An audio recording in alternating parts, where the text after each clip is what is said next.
Hi friends, welcome to Abunas home. ഇന്നുണ്ടല്ലോ നല്ല അടിപൊളിയായിട്ടൊരു ബീഫ് ഫ്രൈയുടെ റെസിപ്പി നമ്മൾ ചെയ്ത് വെച്ചിട്ടുണ്ട്. സംഭവം കണ്ട കാണാൻ തന്നെ എന്ത് ഭംഗിയാ, ചൂട് വരുന്നുണ്ടോ. ശരിക്കും പൊറോട്ടയൊക്കെ ആണെങ്കിലാണ് ഇതിൻ്റെ ഒരു കോമ്പിനേഷൻ. നമുക്കിപ്പോൾ ഉള്ളത് കൊണ്ട് നമുക്ക് ഓണം പോലെയാണല്ലോ. എടുക്കുക, ആ മസാലയാണ് എനിക്ക് ഏറ്റവും ഇഷ്ടപ്പെട്ടത്. ഒരു കഷ്ണം ബ്രെഡ് എടുക്കുക, ആ ഗ്രേവിയിൽ ഇങ്ങനെ മുക്കുക, അതുപോലെ തന്നെ ഒരു പീസ് എടുക്കുക, ഇങ്ങനെ എടുത്ത് കഴിക്കുക. പിന്നെ മക്കളെ ഒരു രക്ഷയില്ല കേട്ടോ.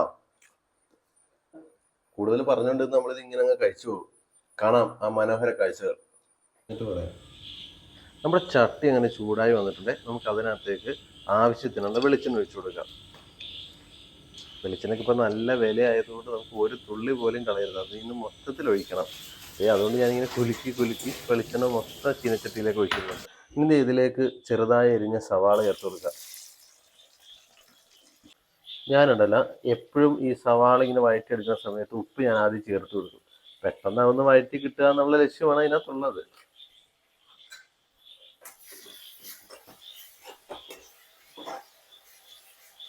നമ്മുടെ സവാള ഒന്ന് വഴറ്റി വന്ന സമയം കൊണ്ടുണ്ടല്ലോ, ഇത് വെളുത്തുള്ളി, പച്ചമുളക്, ഉള്ളി, ഇഞ്ചി ഇത് നല്ലപോലെ നമുക്കൊന്ന് ചതച്ചെടുക്കാം.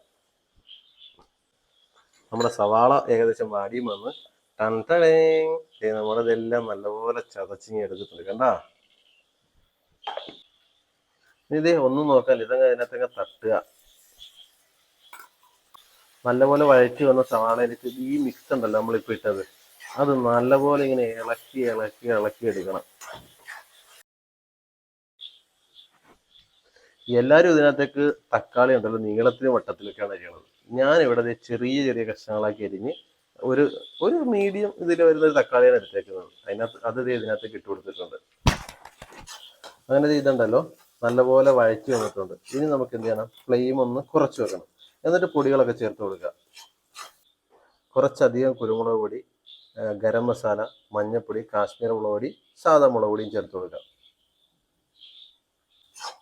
ആ ലോ ഫ്ലെയിമിൽ തന്നെ വേണം നമുക്ക് ഇതെല്ലാം ഇങ്ങനെ മിക്സ് ചെയ്തെടുക്കാനായിട്ട്. നല്ലപോലെ വേവിച്ചെടുത്ത ചെറിയ കഷ്ണങ്ങളാക്കിയ ബീഫ്, നല്ല നെയ്യൊക്കെ ഉണ്ട് കേട്ടോ ഇതിൽ, ഇതങ്ങ് ഇട്ട് കൊടുക്കുക. ഇനി ഇതെല്ലാം കൂടി നല്ലപോലെ ഒന്ന് ഇങ്ങനെ മിക്സ് ചെയ്യണം. അങ്ങനെ ചെയ്യാൻ നമ്മൾ കുറച്ച് മസാലയൊക്കെയുള്ള ബീഫ് ഫ്രൈ ഇവിടെ റെഡി ആയിട്ടുണ്ട്. ബീഫ് ഫ്രൈ എന്ന് കുറച്ച് റോസ്റ്റ് എന്നൊക്കെ വേണമെങ്കിൽ പറയാം. കുറച്ച് കുരുമുളക് പൊടി ഇട്ട് കൊടുക്കാം, കുറച്ച് പെരിഞ്ചീരകം, പിന്നെ അവസാന ഗാർണിഷായിട്ട് മല്ലിയിലയും വേപ്പിലയും. അങ്ങനെ അവസാന ഗാർണിഷ് ആയിട്ടുള്ള സാധനങ്ങളെല്ലാം ഇട്ടതിന് ശേഷം ഉണ്ടല്ലോ, ഒന്നും കൂടി ഇവനെ നമുക്കൊന്ന് ഇളക്കി മിക്സ് ചെയ്യാം. കണ്ട, അങ്ങനെ ഇത് നമ്മുടെ സ്പെഷ്യൽ ഐറ്റം ഇവിടെ റെഡി ആയിട്ടുണ്ട്. ഇനി ഇതുണ്ടല്ലോ കുറച്ച് നേരം നമുക്ക് അടച്ചു വെച്ചിട്ട് ഒന്ന് റെസ്റ്റ് ചെയ്യാൻ പറ്റും. എന്നിട്ടെടുത്ത് കഴിക്കണം. ഒരു രക്ഷ ഉണ്ടാവില്ല കേട്ടോ.